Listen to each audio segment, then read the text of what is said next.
बनारस की गलियों में खेलते हुए एक लड़का अपने एक दोस्त के साथ उसके घर चला जाता है। जब वो अपने दोस्त के घर अपने कदम रखता है तभी एक तेज गुस्से से भरी आवाज आती है, तुम्हारी हिम्मत कैसे हुई हमारे घर आने की। और अगले ही पल उसके दोस्त के पिता उसे घर से बाहर निकल जाने को कहते हैं। वो लड़का अनजान था कि उससे क्या गलती हुई कि उसके दोस्त के पिता ने ही उसे यूं घर से बाहर निकाल दिया। महज 11 साल की उम्र में ये लड़का तो क्या, किसी दूसरे बच्चे को भी ये समझ ही नहीं आता कि ऐसा क्यों हुआ। वापस वो घर आया और अपने पिता का इंतजार करने लगा। उसके पिता रिक्शा चलाते थे और यही वो कारण था जिसकी वजह से उसके दोस्त के पिता ने उसे घर से बाहर निकाल दिया था। एक रिक्शे वाले का बेटा कैसे उनके हाई प्रोफाइल स्टेटस वाले घर में उठ बैठ सकता है। अब जब वो अपने पिता की राह देखते थक गया तो उसने सुबह हुई घटना के बारे में फिर से सोचा और अपने पड़ोसी से इसके बारे पूछा। उसने पूछा तब उस पड़ोसी ने उस बच्चे को कहा कि तुम्हारे साथ ये व्यवहार हुआ उसका कारण तुम्हारा बैकग्राउंड है। बच्चे ने पूछा बैकग्राउंड कैसे बदलते हैं। पड़ोसी ने बोला बैकग्राउंड या तो आपके पिता की आर्थिक स्थिति में बदलाव लाकर कर सकते हैं या फिर तुम कोई हाई पोस्ट हासिल करो। इस देश की सर्वोच्च सर्विस कौन सी है। बच्चे के सवाल में दर्द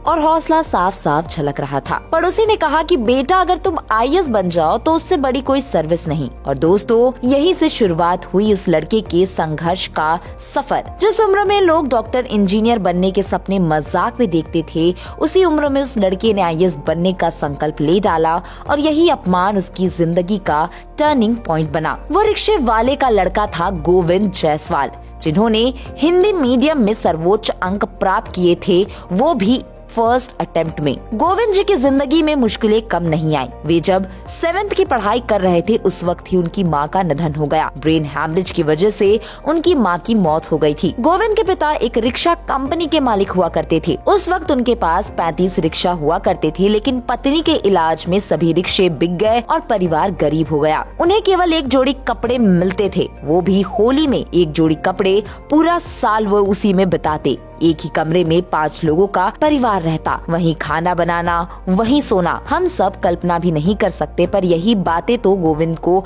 हमेशा उनके लक्ष्य की याद दिलाती कि उन्हें बहुत आगे जाना है। उनकी बड़ी दीदी ममता जी जब पढ़ाई के लिए स्कूल जाती तो लोग ताना देते कि तुम्हें तो दूसरों के घर में बर्तन धोने चाहिए, 2 पैसे तो कमा लोगी, पढ़ लिख कर क्या करोगी। गोविंद से कहते कि कितने बड़े बनोगे तुम, 2 रिक्शा ज्यादा खरीद लोगे, खुद भी चलाओगे, दूसरों से भी चलवाओगे। ये बातें गोविंद को बहुत अंदर तक जख्म दे देती, पर वो कर भी क्या सकते थे। गोविंद या तो उनसे लड़े या फिर उसी ऊर्जा को अपने लक्ष्य पर लगा दे। गोविंद जी की पढ़ाई खत्म हुई, अब उसे दिल्ली जाना था, पर संघर्ष अभी भी उसी तरह का था। पिता ने उनके खर्चे के लिए अपनी एक पुरानी जमीन बेच दी ताकि उनका बेटा ठीक से तैयारी कर सके। दिल्ली पहुंचकर भी मुश्किलें कम नहीं हुई। पैसे बचाने के चक्कर में वो कम खाना खाने लगे, जिसकी वजह से वो बहुत कमजोर हो गए और उन्हें बीमारी पकड़ ली। पर सिर्फ शारीरिक रूप से, हौसलों से तो नहीं, वे और ज्यादा मेहनत करने लगी। मेंस पास करने के बाद अब इंटरव्यू के लिए उन्हें अच्छी ड्रेस और जूते चाहिए थे। उनकी दीदी उस टाइम पे प्रेग्नेंट थी, उन्हें चेकअप कराना था, तो उसने चेकअप के पैसों से ही गोविंद के इंटरव्यू के लिए ड्रेस खरीद दी। सबने कहा कि आपको खतरा हो सकता है अगर इलाज नहीं हुआ तो। दीदी ने कहा कि 14 मई को रिजल्ट आएगा तभी करा लूंगी। उनके इस विश्वास को गोविंद कभी तोड़ना नहीं चाहता था।